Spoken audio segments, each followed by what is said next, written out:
ನಮಸ್ಕಾರ ಸ್ನೇಹಿತರೆ, ನಿಮಗೆಲ್ಲರಿಗೂ ಕಲಾಜ್ಯೋತಿ ಅಕಾಡೆಮಿಗೆ ಸ್ವಾಗತ. ಈ ಒಂದು ವಿಡಿಯೋದಲ್ಲಿ ನಾನು BEd ಫಸ್ಟ್ ಸೆಮಿಸ್ಟರ್ಗೆ ಸಂಬಂಧಿಸಿದಂತೆ ಫಿಲಾಸಫಿ ಅಂದರೆ ತತ್ವಶಾಸ್ತ್ರ ಎಂಬ ವಿಷಯದಲ್ಲಿ ಬರುವಂತಹ ಮೊದಲನೇ ಪಾಠಕ್ಕೆ ಸಂಬಂಧಿಸಿದಂತೆ ಹಾಗೂ ಪರೀಕ್ಷಾ ದೃಷ್ಟಿಯಿಂದ ಅತ್ಯಂತ ಪ್ರಮುಖವಾಗಿರುವ ಅಂಶಗಳನ್ನು ತಿಳಿಸ್ಕೊಡ್ತಾ ಇದ್ದೇನೆ. ನಾನು ಈಗಾಗಲೇ BEd ಫಸ್ಟ್ ಸೆಮಿಸ್ಟರ್ಗೆ ಸಂಬಂಧಿಸಿದಂತೆ ಎಲ್ಲ ವಿಷಯಗಳ ಪ್ರಶ್ನೋತ್ತರಗಳ ವಿಡಿಯೋಗಳನ್ನು ಮಾಡಿದ್ದೇನೆ. ಈ ವಿಡಿಯೋಗಳು ನಿಮಗೆ ಇಷ್ಟ ಆದರೆ ಲೈಕ್ ಮಾಡಿ, ಹಾಗೆ ವಿಡಿಯೋನ ನಿಮ್ಮ ಸ್ನೇಹಿತರಿಗೂ ಕೂಡ ಶೇರ್ ಮಾಡಿ, ಚಾನಲ್ ಸಬ್ಸ್ಕ್ರೈಬ್ ಮಾಡಿ, ತಪ್ಪದೇ ಬೆಲ್ ಐಕನ್ ಕ್ಲಿಕ್ ಮಾಡಿ. ಫಸ್ಟ್ ಯೂನಿಟ್ ಮೊದಲನೇ ಪಾಠಕ್ಕೆ ಸಂಬಂಧಪಟ್ಟಂತೆ 1.1 ತತ್ವಶಾಸ್ತ್ರದ ಅರ್ಥ, ವ್ಯಾಪ್ತಿ ಮತ್ತು ಮಹತ್ವ, 1.2 ಶಿಕ್ಷಣದ ಅರ್ಥ ಮತ್ತು ವ್ಯಾಖ್ಯೆಗಳು, 1.3 ತತ್ವಶಾಸ್ತ್ರ ಮತ್ತು ಶಿಕ್ಷಣದ ನಡುವಿನ ಸಂಬಂಧ. 1.1 ತತ್ವಶಾಸ್ತ್ರದ ಅರ್ಥ, ವ್ಯಾಪ್ತಿ ಮತ್ತು ಮಹತ್ವವನ್ನು ತಿಳಿದುಕೊಳ್ಳೋಣ.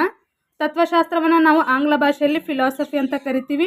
Philosophy is the mother of all subjects like sociology, education, political science. ತತ್ವಶಾಸ್ತ್ರವನ್ನು ನಾವು ಎಲ್ಲ ವಿಷಯಗಳ ತಾಯಿ ಅಂತ ಕರಿತೀವಿ. ಸಮಾಜಶಾಸ್ತ್ರ ಇರ್ಬೋದು, ರಾಜ್ಯಶಾಸ್ತ್ರ ಇರ್ಬೋದು, ಶಿಕ್ಷಣಶಾಸ್ತ್ರ ಇರ್ಬೋದು, ಇವೆಲ್ಲವೂ ಕೂಡ ಮೊದಲನೇದಾಗಿ ತತ್ವಶಾಸ್ತ್ರದ ಒಂದು ಅಂಗವಾಗಿದ್ವು. ತತ್ವಶಾಸ್ತ್ರದಲ್ಲೇ ಇವೆಲ್ಲವೂ ಕೂಡ ಒಳಗೊಂಡಿದ್ವು.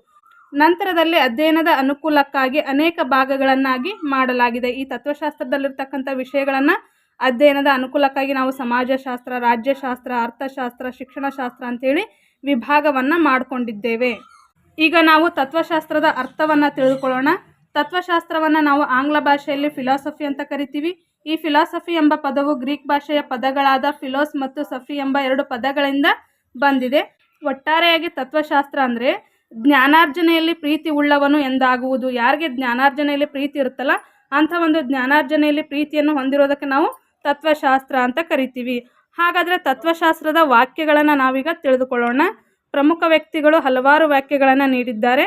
ಮೊದಲನೇ ವಾಕ್ಯ ಡಾಕ್ಟರ್ ಸರ್ವಪಲ್ಲಿ ರಾಧಾಕೃಷ್ಣನ್ ರವರ ಪ್ರಕಾರ ಪ್ರಕೃತಿಯ ವಾಸ್ತವಿಕತೆಯನ್ನು ತಾರ್ಕಿಕ ತಳಹದಿಯ ಮೇಲೆ ಸಂಶೋಧನೆಗೈಯುವ ದರ್ಶನವೇ ತತ್ವಶಾಸ್ತ್ರ ಅಂತ ಹೇಳಿದ್ದಾರೆ. ನಂತರದ ವಾಕ್ಯ ರೆಮಾಂಡ್ ರವರ ಪ್ರಕಾರ ದೃಷ್ಟಿಗೋಚರ ಸಂಗತಿಗಳ ಹಿಂದೆ ಇರುವ ಸತ್ಯವನ್ನು ವಿವೇಚಿಸುವ ನಿರಂತರ ಪ್ರಯತ್ನವೇ ತತ್ವಶಾಸ್ತ್ರ ಅಂತ ಹೇಳ್ಯಾರವರು. ನಮ್ಮ ದೃಷ್ಟಿಗೆ ಕಾಣುವಂತಹ ಸಂಗತಿಗಳ ಹಿಂದೆ ಇರುವಂತಹ ಸತ್ಯದ ವಿವೇಚನೆ ಏನೈತಿ, ನಮ್ಮ ಕಣ್ಣಿಗೆ ಕಾಣೋದು ಅಷ್ಟೇ ಸತ್ಯ ಅಲ್ಲ, ಆ ವಸ್ತುವಿನ ಹಿಂದೆ ಇರುವಂತಹ ಸತ್ಯವನ್ನು ವಿವೇಚಿಸುವಂತಹ ನಿರಂತರವಾದ ಪ್ರಯತ್ನವೇ ತತ್ವಶಾಸ್ತ್ರ ಅಂತೇಳಿ ರೆಮಾಂಡ್ ರವರು ಹೇಳ್ಯಾರ.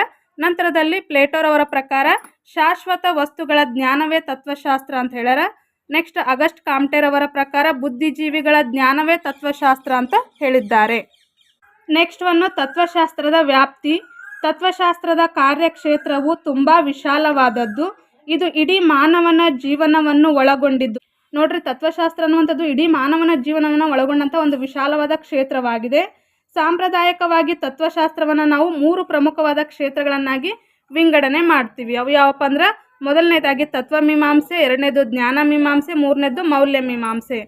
ಮೊದಲನೇ ಪಾಯಿಂಟ್ ನೋಡೋಣ. ಈಗ ತತ್ವಮೀಮಾಂಸೆ ಅಂದ್ರೆ ಏನು, ಅದು ಏನನ್ನ ಒಳಗೊಂಡಿರ್ತೈತಪ್ಪ ಅಂದ್ರೆ ಜೀವನದ ಸತ್ಯವನ್ನು ಕುರಿತು ಅಧ್ಯಯನ ಮಾಡುವುದು ಹಾಗೂ ಅಸ್ತಿತ್ವದಲ್ಲಿರುವ ನಿಸರ್ಗದ ಸ್ವರೂಪದ ಆಚೆಗೆ ಏನಿದೆ ಎಂಬುದನ್ನು ತಿಳಿಸುವುದಾಗಿದೆ. ಈಗ ಆಲ್ರೆಡಿ ನಮ್ಮ ವಸ್ತುಗಳಿರ್ತಾವೆ, ಈಗ ಆಲ್ರೆಡಿ ಸಾಕಷ್ಟು ವಸ್ತುಗಳು ಅಸ್ತಿತ್ವದಲ್ಲಿರ್ತಾವೆ ನಿಸರ್ಗದಲ್ಲಿ. ಆ ನಿಸರ್ಗದಲ್ಲಿರ್ತಕ್ಕಂಥ ವಸ್ತುಗಳ ಸ್ವರೂಪದ ಆಚೆಗೆ ಏನಿದೆ ಅನ್ನೋದನ್ನು ತಿಳ್ಕೊಳ್ಳೋದು ನಾವು ತತ್ವಮೀಮಾಂಸೆ ಅಂತ ಕರಿತೀವಿ. ಈ ಒಂದು ತತ್ವಮೀಮಾಂಸೆಯು ಮನಸ್ಸು, ಆತ್ಮ ಹಾಗೂ ದೇಹಗಳ ಸಂಬಂಧವನ್ನು ಅಳೆಯುವುದಾಗಿದೆ. ಈ ತತ್ವಮೀಮಾಂಸೆ ಅನ್ನೋದು ವ್ಯಕ್ತಿಯ ಮನಸ್ಸು, ಆತ್ಮ, ದೇಹಗಳ ನಡುವೆ ಇರ್ತಕ್ಕಂಥ ಸಂಬಂಧವನ್ನು ಅಳೆಯುವಂಥದ್ದಾಗಿದೆ. ನೆಕ್ಸ್ಟ್ ಎರಡನೇ ಪಾಯಿಂಟ್ ಜ್ಞಾನಮೀಮಾಂಸೆ. ಇದು ಜ್ಞಾನಕ್ಕೆ ಸಂಬಂಧಿಸಿದ ತತ್ವವಾಗಿದ್ದು ಜ್ಞಾನದ ಸ್ವರೂಪ, ವಿಧಾನ ಹಾಗೂ ಉಪಯುಕ್ತತೆಯ ಕುರಿತು ವಿವರಿಸುವುದಾಗಿದೆ. ಈ ಜಗತ್ತಿನಲ್ಲಿರ್ತಕ್ಕಂಥ ಪ್ರತಿಯೊಂದು ಜ್ಞಾನವು ಯಾವ ಮೂಲಗಳಿಂದ ಬರುತ್ತದೆ ಎಂಬುದನ್ನು ತಿಳಿಸುತ್ತದೆ. ಈ ಜ್ಞಾನಮೀಮಾಂಸೆ ಏನು ಮಾಡ್ತಪ್ಪ ಅಂದರೆ ಈ ಜಗತ್ತಿನಲ್ಲಿ ಸಾಕಷ್ಟು ಜ್ಞಾನ ಐತಿ, ಪ್ರತಿಯೊಂದು ಜ್ಞಾನವೂ ಕೂಡ ಯಾವ ಮೂಲದಿಂದ ಬರ್ತೈತೆ ಅನ್ನುವಂಥದ್ದು ತಿಳಿಸೋದಕ್ಕೆ ನಾವು ಜ್ಞಾನಮೀಮಾಂಸೆ ಅಂತ ಕರಿತೀವಿ. ನೆಕ್ಸ್ಟ್ ಮೌಲ್ಯಮೀಮಾಂಸೆ. ಇದು ವ್ಯಕ್ತಿಗತ ಹಾಗೂ ಸಮಾಜದ ಒಳ್ಳೆಯ ಅಂಶಗಳ ಬಗ್ಗೆ ಅಧ್ಯಯನ ಮಾಡುವುದಾಗಿದೆ. ಅಂದರೆ ನೀತಿಶಾಸ್ತ್ರ, ಸೌಂದರ್ಯಶಾಸ್ತ್ರ, ತಾರ್ಕಿಕ ತತ್ವಗಳು ಇದೆ ಎಂದು ತಿಳಿಸುತ್ತದೆ. ಈ ಒಂದು ಮೌಲ್ಯಮೀಮಾಂಸೆಯು ನಮಗೆ ನೀತಿಶಾಸ್ತ್ರ ಐತಿ, ಸೌಂದರ್ಯಶಾಸ್ತ್ರ ಐತಿ ಹಾಗೂ ತಾರ್ಕಿಕ ತತ್ವಗಳಿವೆ ಎಂಬುದನ್ನು ತಿಳಿಸ್ಕೊಡುತ್ತಾ. ಹಾಗೆ ಇದು ವ್ಯಕ್ತಿಗತ ಹಾಗೂ ಸಮಾಜದ ಒಳ್ಳೆಯ ಅಂಶಗಳನ್ನು ಒಳಗೊಂಡುತ್ತೆ. ಮೌಲ್ಯ ಅಂದ್ರೇ ಒಳ್ಳೆಯದು, ಹಾಗಾಗಿ ಮೌಲ್ಯಮೀಮಾಂಸೆ ಒಳ್ಳೆಯ ಅಂಶಗಳನ್ನು ಒಳಗೊಂಡಿದೆ. ನೆಕ್ಸ್ಟ್ ತತ್ವಶಾಸ್ತ್ರದ ಮಹತ್ವ. ತತ್ವಶಾಸ್ತ್ರವು ವಿಮರ್ಶಾತ್ಮಕ ಭಾವನೆಯನ್ನು ಬೆಳೆಸುವುದು. ತತ್ವಶಾಸ್ತ್ರದ ಅಧ್ಯಯನ ನಮ್ಮಲ್ಲಿ ಏನು ಮಾಡುತ್ತಾ ವಿಮರ್ಶಾತ್ಮಕವಾದ ಭಾವನೆಯನ್ನು ಬೆಳೆಸುತ್ತೆ. ಯಾವುದೇ ಒಂದು ವಸ್ತು ಅಥವಾ ವ್ಯಕ್ತಿಯನ್ನು ನೋಡಿದ ತಕ್ಷಣ ಒಪ್ಪಿಕೊಳ್ಳೋದಲ್ಲ, ಬದಲಾಗಿ ಅದನ್ನು ವಿಮರ್ಶಾತ್ಮಕವಾಗಿ ವಿಚಾರ ಮಾಡಿ ಒಪ್ಪಿಕೊಳ್ಳುವಂತಹ ಭಾವನೆಯನ್ನು ತತ್ವಶಾಸ್ತ್ರ ನಮ್ಮಲ್ಲಿ ಬೆಳೆಸ್ತೈತಿ. ಇದು ಒಂದು ಪ್ರಮುಖವಾದ ಅಂಶ. ನೆಕ್ಸ್ಟ್, ತತ್ವಶಾಸ್ತ್ರವು ಮಾನವನನ್ನು ಬುದ್ಧಿವಂತನನ್ನಾಗಿಸುವುದು. ಯಾರೋ ತತ್ವಶಾಸ್ತ್ರವನ್ನು ಅಧ್ಯಯನ ಮಾಡಿರ್ತಾರೋ ಅವರು ಹೆಚ್ಚು ಬುದ್ಧಿವಂತರಾಗಿರ್ತಾರೆ. ಹಾಗಾಗಿ ತತ್ವಶಾಸ್ತ್ರ ನಮ್ಮನ್ನು ಬುದ್ಧಿವಂತರನ್ನಾಗಿ ಮಾಡ್ತೈತಿ. ನೆಕ್ಸ್ಟ್ ಒಂದು, ಪ್ರತಿಯೊಬ್ಬರಲ್ಲಿ ಅಂತಃಪ್ರಜ್ಞೆಯನ್ನು ಮೂಡಿಸುವುದು. ತತ್ವಶಾಸ್ತ್ರ ಏನು ಮಾಡ್ತಾ, ಪ್ರತಿಯೊಬ್ಬ ವ್ಯಕ್ತಿಯಲ್ಲೂ ಕೂಡ ಅಂತಃಪ್ರಜ್ಞೆ, ನಮ್ಮಲ್ಲಿ ಪ್ರಜ್ಞೆ ಹೊರಗಿರುವಂಥದ್ದಲ್ಲ, ಒಳಗಡೆನೂ ಕೂಡ ಆಂತರಿಕವಾಗಿ ನಮ್ಮಲ್ಲಿ ಒಂದು ಪ್ರಜ್ಞೆ ಐತಿ. ಅಂತಹ ಒಂದು ಅಂತಃಪ್ರಜ್ಞೆಯನ್ನು ಮೂಡಿಸುವಂಥ ಕೆಲಸ ತತ್ವಶಾಸ್ತ್ರ ಮಾಡುತ್ತಾ. ನೆಕ್ಸ್ಟ್ ಒಂದು, ತತ್ವಶಾಸ್ತ್ರವು ಪರಿಪೂರ್ಣ ಜ್ಞಾನ ಒದಗಿಸುವುದು. ತತ್ವಶಾಸ್ತ್ರ ನಮಗೆ ಸಂಪೂರ್ಣವಾದ ಎಲ್ಲ ವಿಷಯಗಳ ಜ್ಞಾನವನ್ನು ಒದಗಿಸುತ್ತಾ. ನೆಕ್ಸ್ಟ್ ಒಂದು, ವ್ಯಕ್ತಿಗೆ ಮಾನಸಿಕ ನೆಮ್ಮದಿಯನ್ನು ನೀಡುತ್ತೈತಿ. ತತ್ವಶಾಸ್ತ್ರದ ಅಧ್ಯಯನ ಮಾನಸಿಕವಾಗಿ ನೆಮ್ಮದಿಯನ್ನು ನೀಡುವಂಥ ಒಂದು ಕೆಲಸವನ್ನು ಮಾಡ್ತೈತಿ. ನೆಕ್ಸ್ಟ್ ಒಂದು, ತತ್ವಶಾಸ್ತ್ರವು ವ್ಯಕ್ತಿಯನ್ನು ಸಾಮಾಜೀಕರಣ ಮಾಡುತ್ತದೆ. ಅಂದರೆ ವ್ಯಕ್ತಿಯು ಸಮಾಜದಲ್ಲಿ ಎಲ್ಲರ ಜೊತೆಗೆ ಬೆರೆತು ಬದುಕುವಂತಹ ಸಾಮಾಜೀಕರಣದ ಮೌಲ್ಯವನ್ನು ತತ್ವಶಾಸ್ತ್ರ ನಮ್ಮಲ್ಲಿ ಬೆಳೆಸ್ತೈತಿ. ನಂತರದಲ್ಲಿ ತತ್ವಶಾಸ್ತ್ರವು ಮಾನವನಲ್ಲಿ ನೈತಿಕತೆಯನ್ನು ಬೆಳೆಸುತ್ತದೆ. ಪ್ರತಿಯೊಬ್ಬ ಮಾನವನಿಗೂ ಕೂಡ ನೈತಿಕತೆ ಹಾಗೂ ನೈತಿಕ ಮೌಲ್ಯಗಳು ಅತ್ಯಂತ ಅವಶ್ಯಕವಾಗಿವೆ. ಈ ಒಂದು ತತ್ವಶಾಸ್ತ್ರವನ್ನು ಅಧ್ಯಯನ ಮಾಡಿದ್ರೆ ಮಾನವರಲ್ಲಿ ನೈತಿಕತೆಯ ಬೆಳವಣಿಗೆ ಉಂಟಾಗ್ತೈತಿ. ನಂತರದಲ್ಲಿ ತತ್ವಶಾಸ್ತ್ರವು ಸಮಸ್ಯೆಯನ್ನು ನಿವಾರಿಸುವ ಮಾರ್ಗವನ್ನು ಸೂಚಿಸುತ್ತದೆ. ನಮ್ಮ ಜೀವನದಲ್ಲಿ ಏನಾದರೂ ಸಮಸ್ಯೆಗಳೆದುರಾದರೆ, ಅಧ್ಯಯನದಲ್ಲಿ ಏನಾದರೂ ಸಮಸ್ಯೆಗಳೆದುರಾದರೆ ಆ ಸಮಸ್ಯೆಗಳನ್ನು ನಿವಾರಿಸುವ ದಾರಿಯನ್ನು, ಮಾರ್ಗವನ್ನು ನಮಗೆ ತತ್ವಶಾಸ್ತ್ರ ತೋರಿಸ್ಕೊಡ್ತೈತಿ. ನೆಕ್ಸ್ಟ್ ಒಂದು, ತತ್ವಶಾಸ್ತ್ರವು ಸೌಂದರ್ಯ ಪ್ರಜ್ಞೆ ಹಾಗೂ ನೀತಿಯನ್ನು ಬೆಳೆಸ್ತೈತಿ. ನಮ್ಮಲ್ಲಿ ಸೌಂದರ್ಯ ಪ್ರಜ್ಞೆಯನ್ನು, ನೀತಿಯನ್ನು, ಮೌಲ್ಯಗಳನ್ನು ಈ ತತ್ವಶಾಸ್ತ್ರ ಬೆಳೆಸುವಂಥ ಕೆಲಸ ಮಾಡ್ತೈತಿ. ನೆಕ್ಸ್ಟ್ ಒಂದು, ತತ್ವಶಾಸ್ತ್ರವು ಮಾನವನಲ್ಲಿ ಜ್ಞಾನವನ್ನು ಬೆಳೆಸುವುದು. ಮನುಷ್ಯರಲ್ಲಿ ಜ್ಞಾನವನ್ನು ಬೆಳೆಸುವಂಥ ಒಂದು ಪ್ರಮುಖವಾದ ಕಾರ್ಯವನ್ನು ತತ್ವಶಾಸ್ತ್ರ ಮಾಡ್ತೈತಿ. ತದನಂತರದಲ್ಲಿ ತತ್ವಶಾಸ್ತ್ರವು ಮಾನವನನ್ನು ವಿಶಾಲವಾದ ಆಲೋಚನೆಗೆ ಸಿದ್ಧಪಡಿಸುತ್ತದೆ. ನಮ್ಮಲ್ಲಿರ್ತಕ್ಕಂಥ ಸಂಕುಚಿತ ಭಾವನೆಯನ್ನು ಹೋಗಲಾಡಿಸಿ ವಿಶಾಲವಾದ ಮನೋಭಾವನೆಯನ್ನು ಬೆಳೆಸುವಂಥ ಕೆಲಸ ತತ್ವಶಾಸ್ತ್ರ ಮಾಡ್ತೈತಿ. ಇದಿಷ್ಟು ಕೂಡ ತತ್ವಶಾಸ್ತ್ರದ ಮಹತ್ವದ ಅಂಶಗಳಾಗಿವೆ. ನಂತರದಲ್ಲಿ ತತ್ವಶಾಸ್ತ್ರಕ್ಕೆ ಸಂಬಂಧಪಟ್ಟಂತೆ ನಾವು ಕನ್ಕ್ಲೂಷನ್, ಉಪಸಂಹಾರವನ್ನು ಬರೆದ್ರೆ 10 ಅಂಕದ ಪ್ರಶ್ನೆಗೆ ಉತ್ತರವನ್ನು ನಾವು ಸಫಿಸಿಯೆಂಟಾಗಿ ಬರೆಯಬಹುದಾಗಿದೆ. ಉಪಸಂಹಾರ: ತತ್ವಶಾಸ್ತ್ರವು ಎಲ್ಲ ಶಾಸ್ತ್ರಗಳ ತಾಯಿ ಮತ್ತು ವಿಜ್ಞಾನಗಳ ವಿಜ್ಞಾನ ಎಂಬುದು ಕೆಲವು ತತ್ವಜ್ಞಾನಿಗಳ ಹೇಳಿಕೆಯಾಗಿದೆ.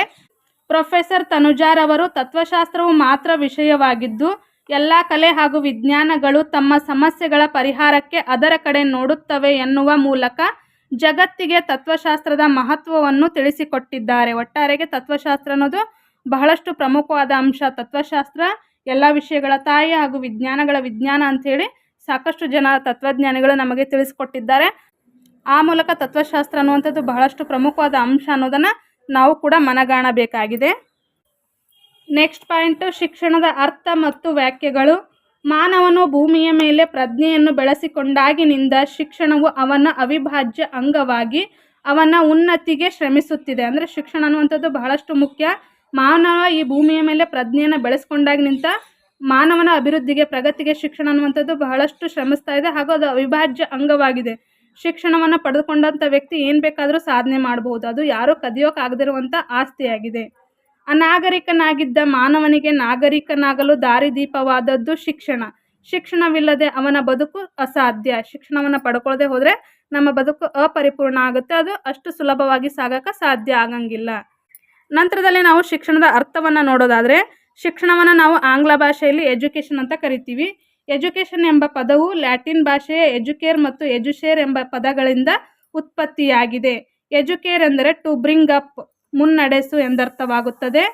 ಎಜುಶೇರ್ ಎಂದರೆ ಟು ಡ್ರಾ ಔಟ್, ಹೊರಕ್ಕೆ ತರು, ಬೆಳೆಸು ಎಂದರ್ಥವಾಗುತ್ತದೆ. ಒಟ್ಟಾರೆಯಾಗಿ ಮಗುವಿನಲ್ಲಿರುವಂತಹ ಸೂಕ್ತ ಶಕ್ತಿಯನ್ನು ಹೊರಕ್ಕೆ ತರುವುದೇ ಶಿಕ್ಷಣವಾಗಿದೆ. ಈಗ ಆಲ್ರೆಡಿ ಮಕ್ಕಳಲ್ಲಿ ಸಾಕಷ್ಟು ಸೂಕ್ತ ಸಾಮರ್ಥ್ಯಗಳಿರ್ತವೆ. ಮಗುವಿನಲ್ಲಿರ್ತಕ್ಕಂಥ ಸಾಮರ್ಥ್ಯವನ್ನು ಹೊರಗೆ ತರೋದಕ್ಕೆ ನಾವು ಶಿಕ್ಷಣ ಅಂತ ಕರಿತೀವಿ. ಸಂಸ್ಕೃತ ಭಾಷೆಯಲ್ಲಿ ಶಿಕ್ಷಣಕ್ಕೆ ವಿದ್ಯೆ ಎಂಬ ಪದ ಬಳಕೆಯಲ್ಲಿದೆ. ಇದು ವಿದ್ ಎಂಬ ಧಾತುವಿನಿಂದ ಸೃಷ್ಟಿಯಾಗಿದೆ. ವಿದ್ ಎಂದರೆ ಜ್ಞಾನಾರ್ಜನೆ ಎಂದರ್ಥವಾಗುತ್ತದೆ. ಶಿಕ್ಷಣಕ್ಕೆ ಸಂಬಂಧಿಸಿದಂತೆ ವಾಕ್ಯಗಳನ್ನು ನೋಡೋಣ. ಋಗ್ವೇದದ ಪ್ರಕಾರ ವ್ಯಕ್ತಿಯನ್ನು ಸ್ವಾವಲಂಬಿಯಾಗಿ ಹಾಗೂ ನಿಸ್ವಾರ್ಥಿಯನ್ನಾಗಿ ಮಾಡುವುದೇ ಶಿಕ್ಷಣ. ಶಿಕ್ಷಣ ಅಂದರೆ ಹೆಂಗಿರಬೇಕು? ಅದು ವ್ಯಕ್ತಿಯನ್ನು ಸ್ವಾವಲಂಬಿಯನ್ನಾಗಿ ಮಾಡಬೇಕು ಹಾಗೂ ನಿಸ್ವಾರ್ಥಿಯನ್ನಾಗಿ ಮಾಡಬೇಕು. ಅಂಥದಕ್ಕೆ ನಾವು ಶಿಕ್ಷಣ ಅಂತ ಕರಿತೀವಿ ಅಂತೇಳಿ ಋಗ್ವೇದದಲ್ಲಿ ತಿಳಿಸಲಾಗಿದೆ. 4 ವೇದಗಳಲ್ಲಿ ಅತ್ಯಂತ ಪ್ರಾಚೀನ ವೇದ ಋಗ್ವೇದವಾಗಿದೆ.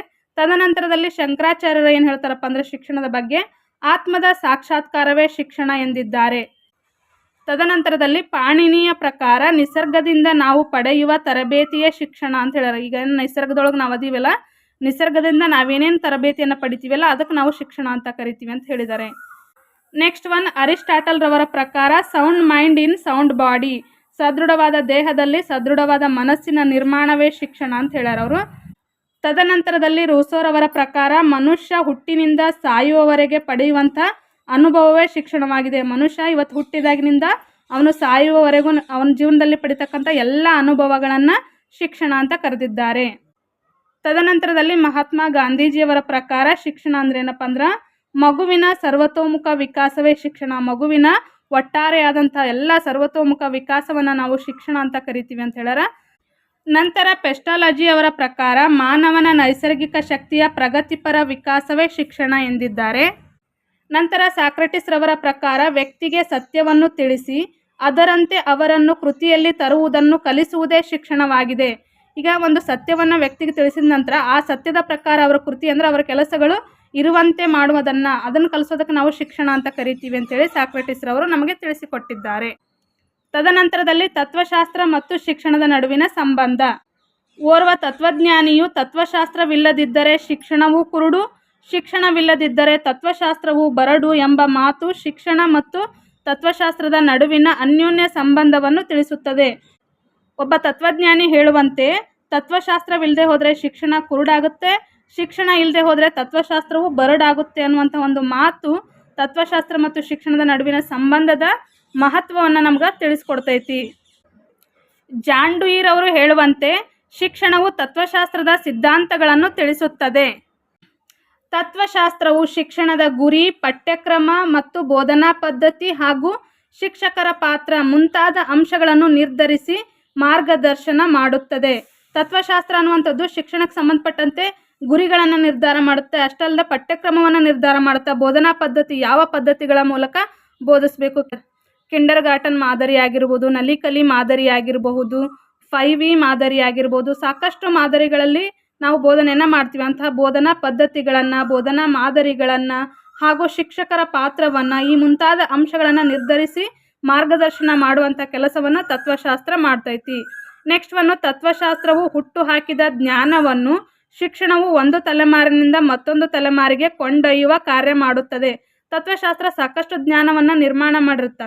ಆ ಜ್ಞಾನವನ್ನು ಒಂದು ತಲೆಮಾರಿನಿಂದ ಮತ್ತೊಂದು ತಲೆಮಾರಿಗೆ ತೆಗೆದುಕೊಂಡು ಹೋಗ್ಬೇಕಂದ್ರೆ ಶಿಕ್ಷಣ ಅತ್ಯಂತ ಅವಶ್ಯಕವಾಗಿದೆ.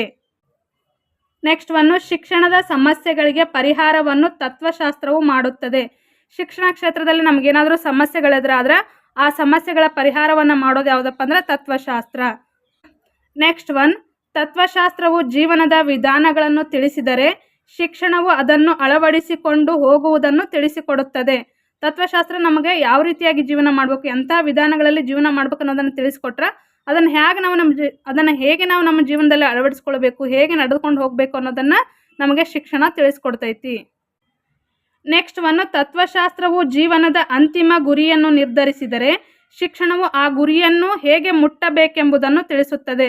ತತ್ವಶಾಸ್ತ್ರ ನಮ್ಮ ಜೀವನಕ್ಕೆ ಸಂಬಂಧಪಟ್ಟಂತೆ ಅಂತಿಮವಾದ ಗುರಿ, ಫೈನಲ್ ಡೆಸ್ಟಿನಿ ಅಂತ ಏನು ಕರಿತೀವಲ್ಲ, ಅಂಥ ಒಂದು ಅಂತಿಮ ಗುರಿಯನ್ನು ನಿರ್ಧರಿಸಿದರೆ ಶಿಕ್ಷಣ ಆ ಗುರಿಯನ್ನು ನಾವು ಹೇಗೆ ಮುಟ್ಟಬೇಕು, ಯಾವ ಮಾರ್ಗದ ಮೂಲಕ ಹೋದರೆ ಆ ಗುರಿಯನ್ನು ನಾವು ತಲುಪಬಹುದು ಎಂಬುದನ್ನು ನಮಗೆ ಶಿಕ್ಷಣ ತಿಳಿಸ್ಕೊಡ್ತೈತಿ. ನೆಕ್ಸ್ಟ್ ಒನ್, ತತ್ವಶಾಸ್ತ್ರವು ಆಲೋಚನಾತ್ಮಕವಾದರೆ ಶಿಕ್ಷಣವು ಕ್ರಿಯಾತ್ಮಕವಾದದ್ದು.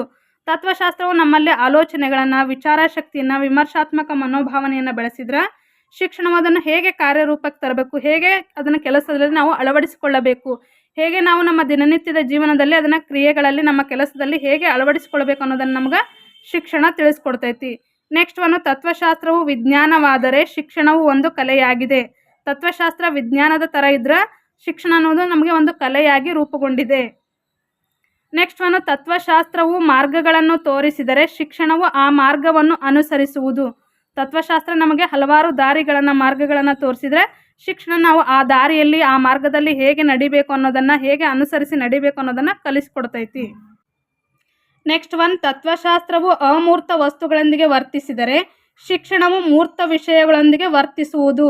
ತತ್ವಶಾಸ್ತ್ರ ಅನ್ನೋದು ಕಣ್ಣಿಗೆ ಕಾಣದಿರುವಂಥ ಅಮೂರ್ತ ವಸ್ತುಗಳ ಜೊತೆಗೆ ವರ್ತನೆ ಮಾಡಿದರೆ ನಮ್ಮ ಶಿಕ್ಷಣ ಶಾಸ್ತ್ರ ಅನ್ನುವಂಥದ್ದು ಮೂರ್ತ ವಸ್ತುಗಳು ಅಂದರೆ ಕಣ್ಣಿಗೆ ಕಾಣುವಂಥ ವಸ್ತುಗಳ ವಿಷಯಗಳೊಂದಿಗೆ ವರ್ತನೆಯನ್ನು ಮಾಡುತ್ತದೆ.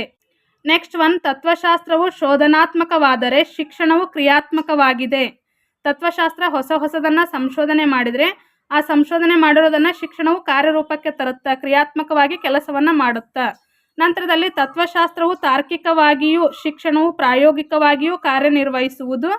ನೆಕ್ಸ್ಟ್ ಒನ್, ಎಲ್ಲ ತತ್ವಜ್ಞಾನಿಗಳು ಶ್ರೇಷ್ಠ ಶಿಕ್ಷಣ ತಜ್ಞರಾಗಿದ್ದಾರೆ. ಶಿಕ್ಷಕನೂ ಕೂಡ ತತ್ವಜ್ಞಾನಿ ಆಗಬೇಕು.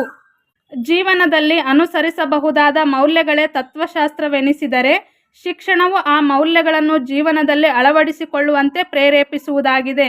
ನೋಡ್ರಿ, ನಾವು ಜೀವನದಲ್ಲಿ ಏನೇನು ಅನುಸರಿಸಬೇಕಾಗಿರುತ್ತಲ್ಲ ಮೌಲ್ಯಗಳನ್ನು, ಆ ಮೌಲ್ಯಗಳ ತತ್ವಶಾಸ್ತ್ರ ಆದ್ರೆ ಅವುಗಳನ್ನು ನಾವು ಹೇಗೆ ನಮ್ಮ ಜೀವನದಲ್ಲಿ ಅಳವಡಿಸಿಕೊಳ್ಬೇಕು, ಆ ಮೌಲ್ಯಗಳನ್ನು ಹೇಗೆ ನಾವು ನಮ್ಮ ದಿನನಿತ್ಯದ ಜೀವನದಲ್ಲಿ ಅಳವಡಿಸಿಕೊಳ್ಬೇಕು ಅನ್ನೋದನ್ನು ನಮ್ಗೆ ಶಿಕ್ಷಣ ತಿಳಿಸ್ಕೊಡ್ತೈತಿ. ಈ ಎಲ್ಲ ಅಂಶಗಳನ್ನು ನೋಡಿದಾಗ ನಮಗೇನು ಅನಿಸುತ್ತಾ, ಶಿಕ್ಷಣ ಮತ್ತು ತತ್ವಶಾಸ್ತ್ರಗಳೆರಡು ಪರಸ್ಪರ ಸಂಬಂಧವನ್ನು ಹೊಂದಿವೆ ಅನ್ನುವಂಥದ್ದು ಸ್ಪಷ್ಟವಾಗಿ ತಿಳಿದು ಬರುತ್ತೆ. ಕನ್ಕ್ಲೂಷನ್, ಉಪಸಂಹಾರ. ಈ ಮೇಲಿನ ಎಲ್ಲ ಅಂಶಗಳು ತತ್ವಜ್ಞಾನ ಮತ್ತು ಶಿಕ್ಷಣದ ಪರಸ್ಪರ ಅಂತರ್ ಸಂಬಂಧಗಳನ್ನು ರೂಪಿಸುವ ನಿರೂಪಕಗಳಾಗಿವೆ. ಆದ್ದರಿಂದ ಇವುಗಳ ಸಂಬಂಧವನ್ನು ಒಂದೇ ಹಕ್ಕಿಯ ಎರಡು ರೆಕ್ಕೆಗಳು ಹಾಗೂ ಒಂದೇ ಬಂಡಿಯ ಎರಡು ಗಾಲಿಗಳೆಂದು ಸಂಬೋಧಿಸಬಹುದಾಗಿದೆ. ಈ ತತ್ವಶಾಸ್ತ್ರ ಮತ್ತು ಶಿಕ್ಷಣ ಅನ್ನುವಂಥದ್ದು ಎರಡು ಬೇರೆ ಬೇರೆ ಅಲ್ಲ, ಇವೆರಡು ಕೂಡ ಒಂದೇ ಹಕ್ಕಿಗೆ ಎರಡು ರೆಕ್ಕೆಗಳು ಹೇಗಿರ್ತಾವಲ್ಲ ಹಾಗೆ ಶಿಕ್ಷಣಶಾಸ್ತ್ರ ಮತ್ತು ತತ್ವಶಾಸ್ತ್ರ ಅನ್ನುವಂಥದ್ದು ಪರಸ್ಪರ ಸಂಬಂಧವನ್ನು ಹೊಂದಿವೆ ಅನ್ನುವಂಥದ್ದು ನಮಗೆ ಈ ಎಲ್ಲ ಅಂಶಗಳಿಂದ ತಿಳಿದು ಬರ್ತೈತಿ.